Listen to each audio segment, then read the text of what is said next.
さあ子犬ども、今日の特別授業を始めるぞ。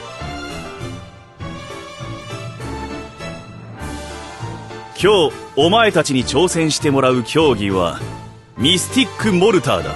1チーム7名で編成。配られた指示書に沿って材料を集め、魔法薬を正確に調合できるまでの時間を競う。ちなみに材料は全てフィールド内で現地調達となる。間違った材料を使えば減点だ。質問いいですか？この指示書、文字だけで図解が全然載ってないんですけど。図解だと？魔法師養成学校の生徒であれば授業や教科書で一度は目にしたことがある材料ばかりだろう。競技中は全ての参考資料および通信機器の参照を禁じる。頭に叩き込んだ知識を総動員して切り抜けろ。素材には類似品や毒草も混在しているから真贋の見極めが重要となる。先生、他のチームが取った材料を奪うのはありですか？何を言っている。当然ありに決まっているだろう。だが過度な危険行為は禁止だ。それに奪い合いに夢中になってタイムアップのようなバカな真似もするんじゃないぞ。じゃれ合うのはほどほどにして本題の魔法薬作りに集中しろ。いいな子犬ども。よしよし。どうしたんだラギー。大きなため息なんかついて。俺魔法薬学ってあんま得意じゃないんすよね。しょっぱなからこの種目に当たるなんてついてないっす。口に入るもん作ったりする分魔法師よりかはマシっすけど。へえ、お前が魔法薬学に苦手意識があるのは意外だな。大食堂のキッチンで軽食作りをしてるところを見かけたことがあるけど、かなり手際がいいなと思ってたから。何言ってるんすか。適当な材料を適当に味付けすればいいだけの料理と、慎重に計量しなきゃ爆発するまである魔法薬学じゃ全然違うじゃないっすか。料理は焦がさなきゃ OK みたいなとこあるけど、魔法薬は鍋に材料を入れる順番をミスっただけで効能が変わる。繊細すぎてとてもとてもそれは確かに。でもこの競技は正直調合よりも材料集めの方が重要だと思うぞ。どれだけ調合の腕が良くても材料が揃わなきゃ何も始められないだろ。そうそう、何事も肝になるのは体力、腕っぷしというやつよ。リリア、それはちょっと言い過ぎだけど確かに体力は大事だな。崖っぷちに生えた植物が必要なこともあるし、生息数の少ないレアな材料は奪い合いになることもあるからの。ああ、さっきクルーエルが言ってたっすね。去年もこの授業を受けたはずだけどマジフトに夢中で全然覚えてねえや。敵から奪い取るのは推奨行為ではないけどな。禁止されてもいないが。でも何より苦労して手にした材料も間違っていたら意味がない。この競技では知識と体力両方いるのがきついところだ。もしかしてお二人さん経験者っすか？ああ、俺は去年この種目で出場した。結果はラギーはもう入学してたから知ってるよな。わしは今年が初選抜ゆえ昨年は対抗戦には出ておらぬ。じゃが森の中での自給自足にはちょっとばかし自信がある。わしのいるチームは1位間違いなしじゃな。ビークワイエット。ではホワイトボードに張り出されているチーム分けの表を確認しろ。各チーム集まったら代表が携帯調合セットを取りに来るように。セットの中には調合に必要な釜や乳鉢、薬源、それから採取に使える便利な道具が魔法で収納されている。指示書の裏にリストがあるから確認してうまく使えよ。俺のチームはチワワ、犬種で分けられてるのクルーエルっぽい。にしても頼りなさそうな名前だな。チーム名が強さを表すわけじゃないけど、せめてシェパードとかブルドッグが良かったっす。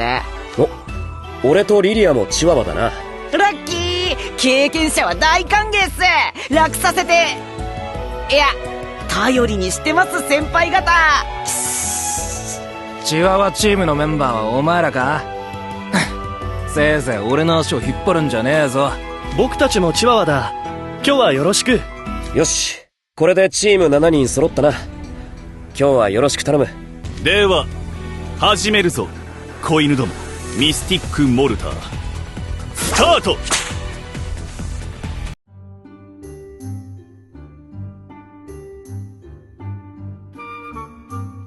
まずは指示書に目を通して材料を確認だな。10種類も材料がある。ふむ。銀極草は月光で育つ解毒作用のある魔法植物じゃ。茨の谷では珍しくもないからよく知っておるぞ。水耕苔は渓流沿いの岩や倒木に生えておる夜光るやつじゃな。琥珀足は砂糖の何十倍も甘いのにカロリーがほぼゼロの樹液が取れる。かなり高い木の枝に生えている寄生樹だ。備品セットにほうきはあるみたいだ。ないと採取に苦労する。ひどく竹があるぞ。とんでもなく苦くて食うと体が痺れてしばらく動けなくなるキノコじゃ。昔こやつのせいで野営地が大変なことになったことがある。森林地帯、崖、渓流。手分けしないと採取だけでタイムアップになりそうっすね。俺は水耕苔は知ってるが、銀極草なんて見たことねえな。僕は砂漠育ちだから森林の植物には詳しくない。だが虫取りなら任せてくれ。火炎鳥の鱗粉は僕が集めてくるよ。じゃあ3チームに分かれるか。材料を集めたら先行弾で合図。スタート地点で合流しよう。よっと。琥珀足はこれだけあれば十分だな。ほうきを使うまでもない高さに生えててくれて助かった。とはいえ、生えてたとこまで4、5メートルくらいはありましたよね。手長ざるほどとは言わないっすけど、スルスル登っていって意外でした。サイエンス部はフィールドワークもよくやるんだ。採取は体力勝負な面もある。それにこれでも一応両対抗マジフト大会の代表選手にも選ばれてたしな。運動は苦手じゃないよ。ハーツラビルとディアソムニアの奴ら、マジでそれ永遠にこする。冗談だよ。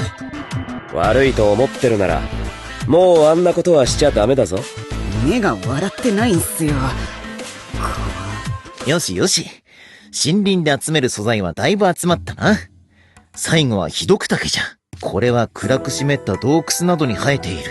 フィールドの東に洞窟があるみたいだ。行ってみよう。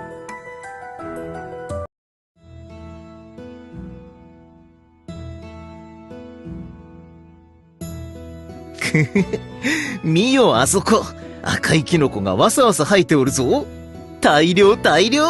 先日の雷雨がキノコの発育に良かったのかもしれないな。こんなに食欲そそる色してんのに一つも食えないなんて集めがいないっすね。赤いキノコといえばひどく竹は食べられないが、よく似た赤い傘のキノコでシンクタケというのがある。そっちは希少な高級食材で煮込むと深みのあるいい出汁が出るらしいぞ。ほう。それは良いことを聞いた。シンクタケを使ったリゾットなど作ってやればシルバーが喜ぶかもしれんな。でもひどく竹とシンクタケは姿も生息地も似てる。採取の時は慎重にな。へえ。じゃあ目の前に生えてるキノコはどっちなんすか？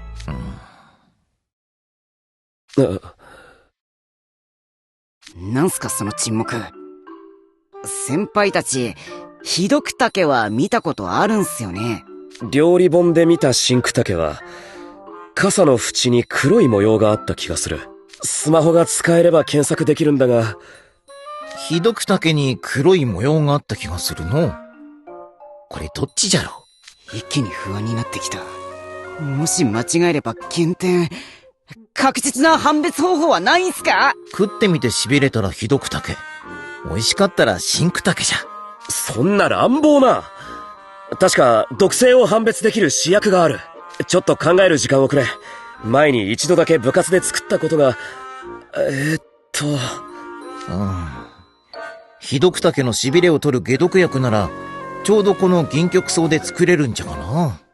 なるほど。了解っす。ラ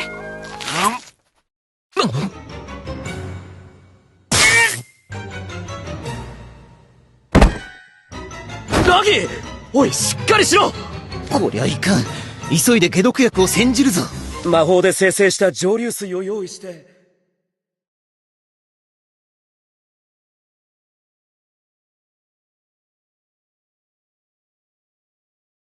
ここは動けるか、ラギー。なんとか。魔法薬はもうすぐ完成するところじゃ。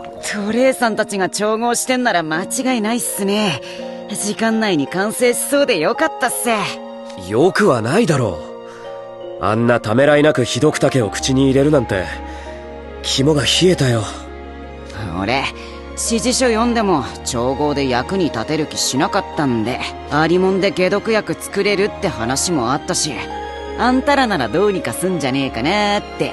だって、あのレオナさんが潰したがってたハーツラビルとディアソムニアのナンバー2っすからね。それにうちの学園じゃ珍しいくらい面倒見のいいお二人さんなら、俺を見捨てることはないでしょ。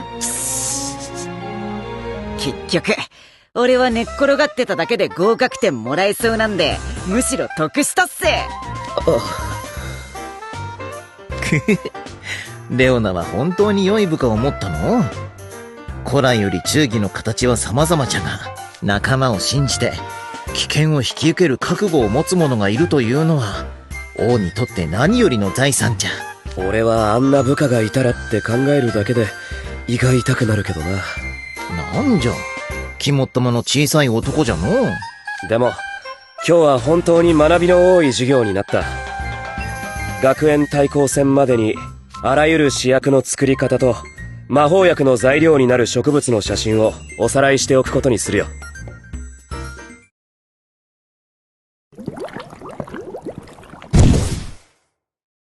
お、指示書の通り水色の煙が出たぞ。魔法薬の完成じゃ。よし、瓶に詰めて先生のところへ持っていこう。立てるか、ラギー。当然。さあ急ぎましょう。どうせなら一番乗りを狙うっすよ。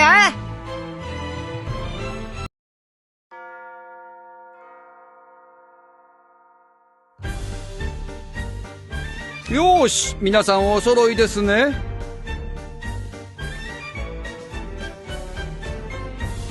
本日皆さんに挑戦していただく競技はメイズスプリントです。メイズスプリント、懐かしいな。私が1年生の頃、サバナクローの先輩たちが多く参戦していた。メイズスプリント、名前からなんとなく想像つくけど、めちゃくちゃハードな競技っぽくない？察しがいいですね、トラッポラ君。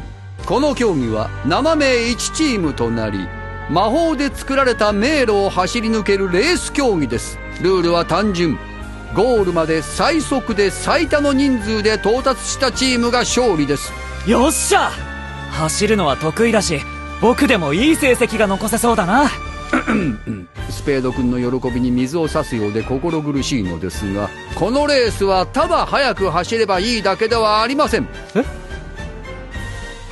幻影の壁、崩れる床、属性を持った障壁、突然降り注ぐ攻撃魔法、そういう迷宮内に仕掛けられた様々な罠を見極め回避し、時には力技で壊しながら進む必要があるのです。想像以上にめっちゃハードなんだけど。罠なんて俺様の炎で全部燃やしちまえばいいんだぞ。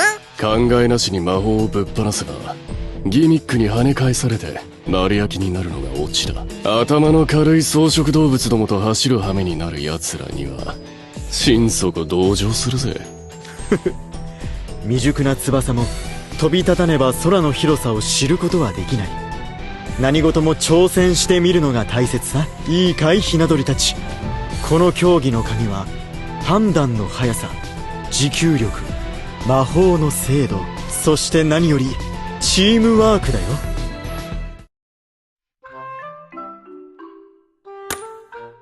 この競技に限りませんが、我が子はそれが永遠の課題でして。この競技はさすがに魔法が使えない監督生君が参加するには危険すぎます。ですので今日は私と一緒に見学を。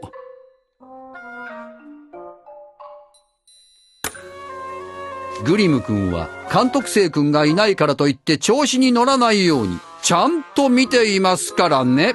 俺様だけに言うんじゃねえ。俺様よりもエースとデュースの方が調子に乗って失敗しそうなんだぞ。お前と一緒にするな。心配しなくていいぞ、監督生。グリムが暴走しそうなら僕たちが止めてやる。では、前方の掲示板に張り出されたチーム分けを見て、それぞれスタート位置についてください。さーて、俺は誰と一緒かなーって。結局お前らと一緒かよ。こっちのセリフなんだぞ。俺様の足引っ張るなよ。確か1チーム7人だよな。他のルビーチームの人はどこに？はあ、またお前たちと一緒に迷路を走り回る羽目になるとは。ムシューたち、よろしく頼むよ。情熱の赤き宝石の名のもとに燃える闘志で駆け抜けようじゃないか。なんてことだ。魔獣と一緒なんて。僕は猫アレルギーがあるし、実力が出し切れるか心配だよ。おお、寮長がいるチームだ。楽できそうでラッキー。準備はよろしいですね。それではスタート。デュース、飛ばしすぎ。ずっと全力疾走するつもり？当たり前だろ。レースなんだから最初から最後まで全力でかっ飛ばす。俺様が先頭なんだぞ。どけどけ。1年生たちは元気いっぱいだね。けれどもう少し足元に注意を払わないと。ん？今なんか踏んだ？うわっ！床が抜けたー！落とし穴？いきなり一人脱落か。おい草食動物ども、床に仕掛けられた罠のスイッチを踏むなよ。そんなこと言われてもどこにあるかわかんないんだけど。床のブロックに微妙に違う質感のものがあるだろう。そこを避ければいい。質感って色とか形とかってことか？うわー！壁から火が！うわー！やられた。僕はここまでのようだ。ガク。早っ！もう2人もいなくなったんだぞ。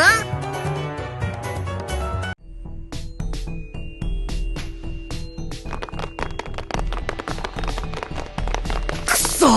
罠が多すぎる。文句言ってる暇があったら走れ。置いてくぞ。今度はなんだよ！天井が降りてくる。みんな前方の曲がり道に飛び込むんだ。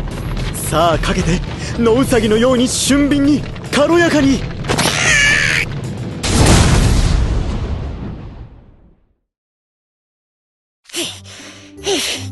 もう少しで天井と床の間に尻尾が挟まれるところだったんだぞ。エクセラン！なんとか通り抜けることができたね。一連棒どもはまだついてこれてんのか。なんとか。くそ、こんなに激しいとは。俺様まだまだ余裕なんだぞ。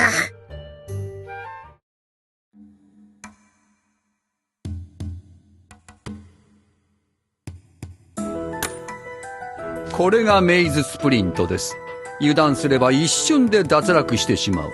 初めてなのに最初のトラップで脱落しないとは、1年生たちも食らいついていっているじゃありませんか。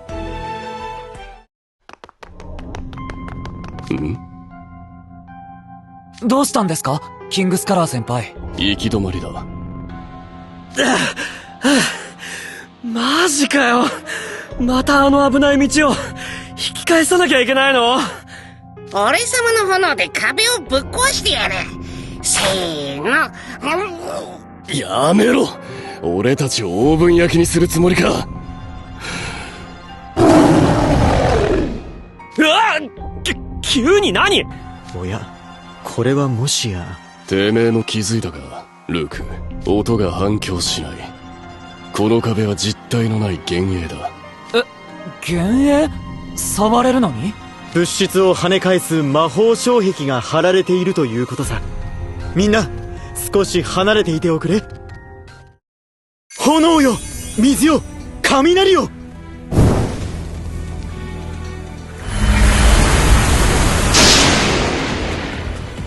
水の魔法が当たったら壁が歪んだってことは、この魔法障壁は水の魔法に弱い。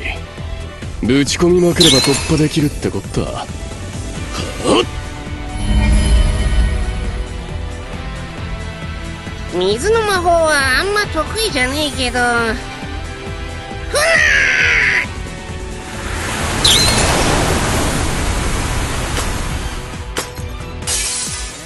障壁が破壊できたね。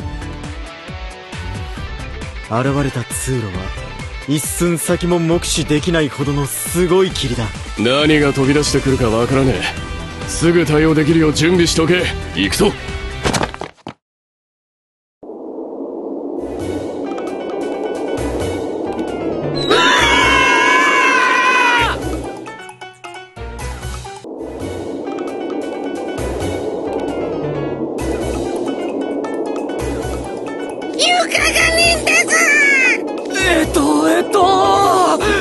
いでよ、ほうき！あっぶねえ！どうやったらほうきと大釜間違えられんだよ！レオナ君、フォローを頼む。雲よ、氷にその姿を変えておくれ。仕方ねえな。ツルツルしてて冷てえ床が。なんだこれ。雲の水分を利用して氷の床を作ったのさ。そしてそれを浮遊魔法で浮かせているロワ・ドゥ・レオンがね先輩として良きチームワークを見せられたかなこれ以上脱落者を出して減点をされたくないんだな。たく夢の中といい今回といいつくづく感心するぜ。アーツラビルの上級生どもは本当に面倒見がいいらしい。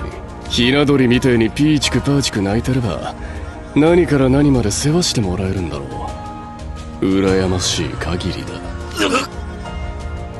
獅子はこう決して甘やかさず、時には谷に突き落とし、谷底から這い上がってきた者だけを真の獅子と認めるというサバナクロウもしかり、後輩を厳しく突き放すこともまた深い愛情がゆえ、私も天領前は厳しい先輩たちに何度も突き放されたものさ。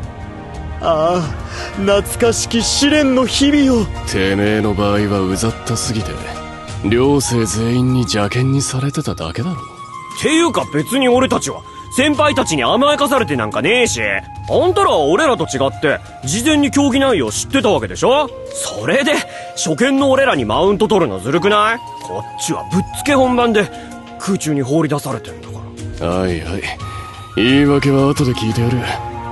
ほらとっとと走れ、草食動物ども。ほら道を作ってやったぞ、お坊ちゃまたち。はってでもついてこい。必死に食らいついておいで。失敗は糧、傷は勲章さ。さあ胸を張って。ひな鳥もやがては大空を羽ばたく鷹になるのだから。まずいぞ、このままお荷物でいたらローズハート寮長に首をはねられちまう。分かってんだよそんなことは。絶対脱落しないでゴールしてやる。ああ、行くぞエースグリム。レオナたちのこと絶対見返してやるんだぞ。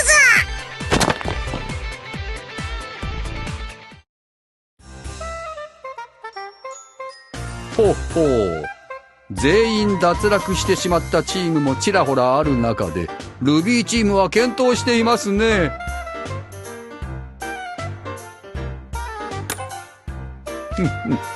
応援に熱が入っているようですね、監督生君。しかし本番はこんなものではありませんよ。コースの全長は倍近くまで延長されますし、さらに複雑なギミックも次々と登場予定です。選抜選手たちには迷路を完走できる体力と、どんな場面でも仲間割れすることなく協力し合える忍耐力を身につけてもらいたいものですね。対抗戦が今から楽しみです。監督生君、当日も盛大な応援をよろしくお願いしますよ。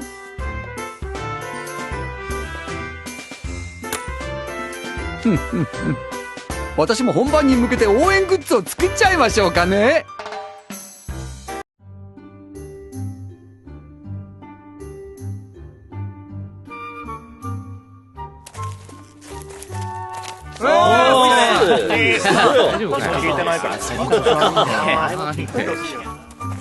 へいよー、コーニちゃんたち。ご機嫌いかが？今日はウェイビーな天気だ。特別授業日和ってやつさ。天気がいいのは同意するが、どうしてサムさんがここに？聞いて驚け。今日のシーカーズギャザリングを引率するのは、この俺、サムだ。サムが？あなたは購買の店主であって、教員じゃないわよね。その通り。でもこの授業を引率するはずだった先生が残念なことに風邪をひいちゃってね。ロイヤルソードアカデミーに勝つためには1分1秒が惜しい。彼らだけ自習にするのは忍びないってことで、学園長にヘルプを求められたのさ。ですが、購買の店主が引率を引き受けたところで全く旨味がないのでは？いや、メン、そんなことはないよ。俺としても君たちには勝ってほしいんだ。なんせロイヤルソードアカデミーにはミセス T のドリームショップが購買として入ってる。悔しい話だが、学内サービス業の売り上げ、シェア、どちらもミスター S のミステリーショップはルーザーだけど、もし君たちがロイヤルソードアカデミーに勝ってくれたら、ビッグアップ！世界中のミステリーショップに学園対抗戦優勝校御用達って看板が立つってわけ。最高にデフな宣伝だろう。つまり誰も損をしてない。全員がラブ&ピース。さすがはサムさんだ。実にちゃっかりしていますね。アズールがそれを言うの？というか、教員でもない人間に引率を任せるなんて、学園長はどういうつもりかしら。シーカーズギャザリングは危険な魔獣と対峙することになる可能性も高い。もし何かあれば。おーい、怪我でも毒でもしっかり応急処置できる魔法薬はインストックナウ。立派な角の子鬼ちゃんが大暴れした時も、先生たちの怪我にはミステリーショップの商品で対処したんだよ。俺の秘密の仲間たちも森の中で目を光らせてる。心配ご無用さ。さて、じゃあ早速ルール説明といこうか。この競技は7人1チーム。クルーで協力し、制限時間内に指定された素材を手に入れて持ち帰るんだ。素材と言っても、君たちが採取するのは植物や鉱石じゃない。この競技では魔獣が持つアイテムをゲットしなきゃいけないのさ。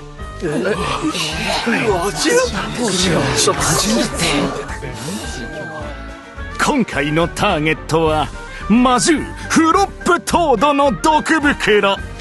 カエルの毒袋だって？ただし魔獣を傷つける行為はワーク、即失格だ。魔獣本体を傷つけず素材を手に入れること。いいね。つまり対象を倒さずに素材を得なくてはならないわけか。一筋縄ではいかないな。そうね。魔獣に関する知識、戦略的な思考、そして状況に臨機応変に対応する柔軟さが求められる競技よ。確かビルさんは去年こちらの競技に出場されていましたよね。ええ。あの時は本当に大変な目にあったわ。さあ、コーニちゃんたち、前方にある掲示板をチェックアウト。チーム分けが張り出してやる。チームを確認したら掲示板の下に用意してあるファイルと備品バッグを持って行ってくれ。中のファイルには魔獣の情報が書いてあるからしっかりチェックするのをおすすめするよ。ヘビチーム、ホタルチーム、ワニチーム。随分個性的なチーム名ですね。クールだろ。俺の地元じゃどれも人気の生き物たちさ。私はホタルチームね。ワニチームよりはマシかしら。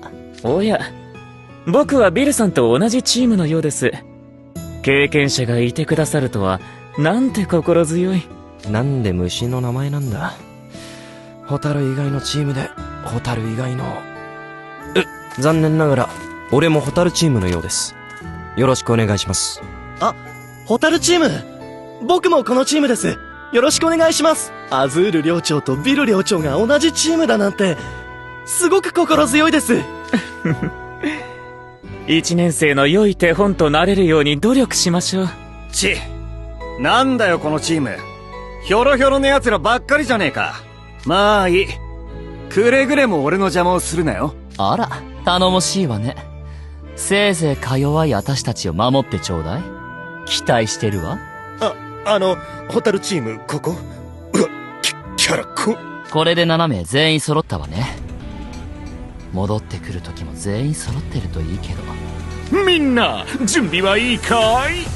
それじゃあ、シーカーズギャザリング、スタート！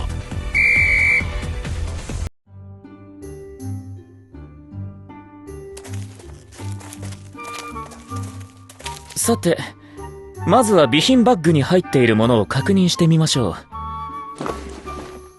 う。魔獣の生態情報が記載されたファイル、ゴム手袋、採取用のトングにガラス瓶、それから救急キットですね。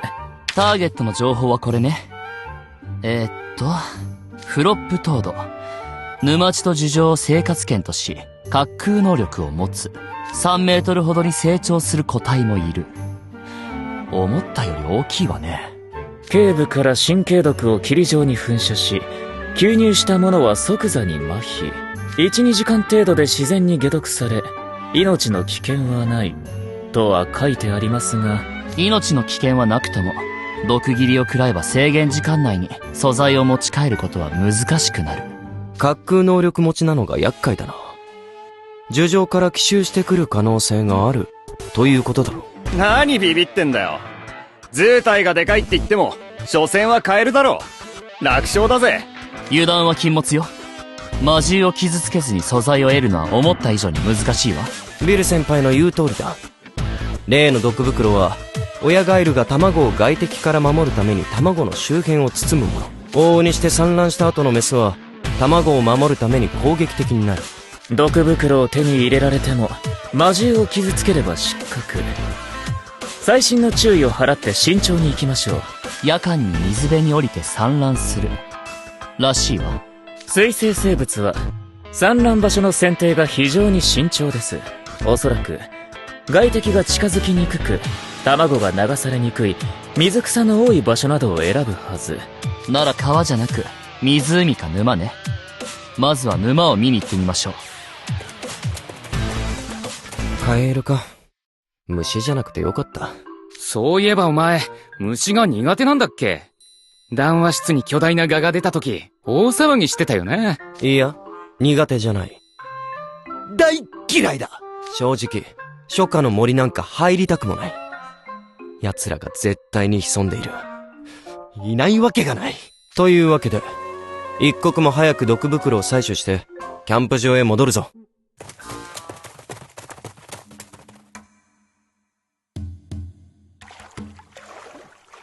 水面に水草が多く繁茂していますね。産卵場所としては適していそうです。水辺を観察して、魔獣の痕跡を探そう。周囲の警戒を怠るな。さっさと見つけて終わらせようぜ。なんですか？来たわ。フロップトードよ。うお！でけえ！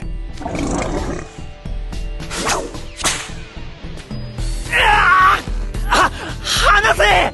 カエルの下に絡め取られてる。くそ、やってやる。炎よ。待て。先輩、どうして？魔獣を傷つけたら失格だ。落ち着け。でもこのままじゃ僕たち。ジャミルさん、あなたのユニーク魔法でカエルを操れませんか？俺のユニーク魔法で操れるのは基本的な意思疎通ができる動物だけだ。もし意思疎通ができない相手にも使えるなら、俺は領内にいる全ての虫を操って追放してる。アズール、ジャミル、右よ。うわー！受け止めてくれ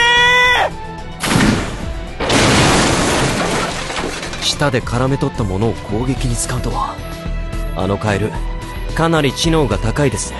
仮にもチームメイトをあっさり見捨てるんじゃないわよ。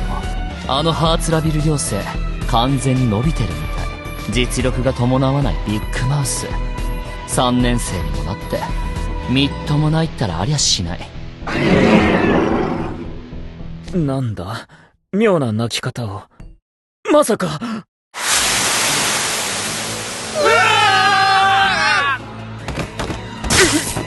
体が動かない。しびび。噴射範囲が広い。一気に3人も。くそ、一瞬で戦力が半分以下になった。